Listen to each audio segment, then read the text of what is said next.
A fresh draft of a UN climate deal has offered wide-ranging options to raise funding for poorer countries, signaling that tough negotiations remain at the COP29 talks in Baku.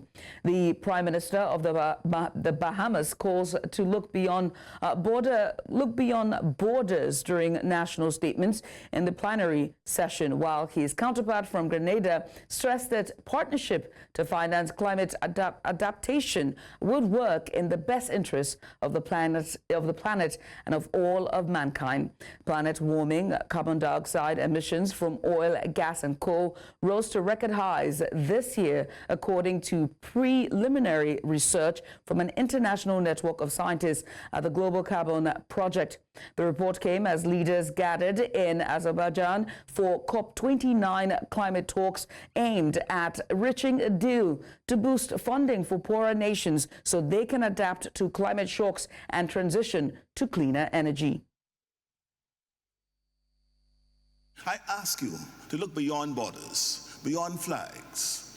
The fires that devour your forests, the hurricanes that shatter our homes are not distant misfortunes, but shared tragedies.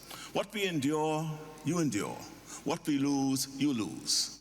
Life goes on with its old habits, and our speeches full of good words about fighting climate change nothing. The stark question is, are we failing? We must seize what may be our last opportunity. The reality is, we're not here to beg. We're not here to ask for sympathy. We are here to say that it's one planet. It may be small island developing states today. It will be Spain tomorrow. It will be Florida the day after. It's one planet. And the partnership that we are asking for, the partnership to finance climate adaptation, the partnership to finance climate resilience, is a partnership that works in the best interests of the planet. And joining us to give perspective on this is Peters Omoragbon. He is the Executive President, Nurses Across the Borders International, and first UNFCCC designated contact person from Nigeria since 2004. Peters, many thanks for joining us. We appreciate you for doing this with us. Let's get started. As a participant, right, what has been the height of the discussion so far at the COP29 conference? Thank you very much, Television Central, for having me. And well, in regards to your question, you could see from the speeches that have been made from the leaders of the world countries, the expectations has been heightened in such a way that most leaders, most countries are shying away from coming to Baku because of differences with what is happening between the government and all that. You just had the president of Azerbaijan accusing France. But beyond that is the fact that we should not lose sight of how we got to Baku, because Baku, or COP29, is what is termed finance COP. Because here, COP29, the countries are going to be discussing or try to finalize discussion on how to finance climate change adaptation and mitigation for developing countries. You must recall that in 2009, the UNFCCC with the other countries, among the countries, agreed that $100 billion was to be a mark for developing countries by 2020. That means by the year 2020, the developed countries were supposed to have been giving the low-income countries about $100 billion. But that had been extended to 2025. And what they are still discussing, or what's been discussed today, is how to reach the $100 billion that was promised in 2009. And you can agree that currently the estimated amount as at today that will be required to meet these demands has increased to about $2.3 trillion. So if within the last, the last 15 years, nothing has been done, so one is worried. So that is the background as to the concern by most of us, and even countries that are affected by the impact of climate change. You could see from the various speakers. So as it is right now, we are all watching with bated breath as to what will be the final draft document.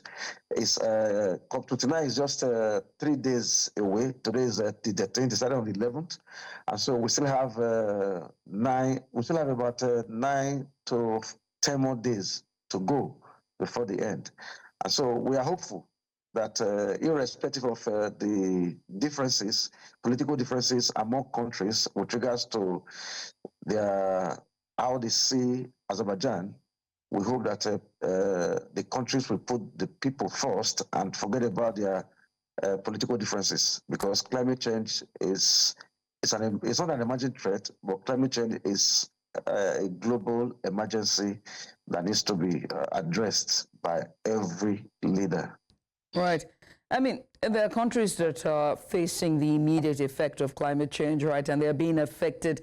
How can those countries particularly foster stronger partnerships to ensure that, financing for climate adaptation is equitable and, most importantly, accessible? Well, I think what they need to do is to mobilize. They also need to synergize and also harmonize. You see, there's a need for them to speak with one voice. Because if you look at, let me be open, if you look at the developed countries, if there's anything you cannot take away from them, is their ability to work together. But developing nations and Africa, Asia, that unity is not there. If they can come together and synergize to speak with one voice and then make their demands, they don't need to even wait for any permission to execute or make any demands from the developed countries. That will go a long way to helping these countries.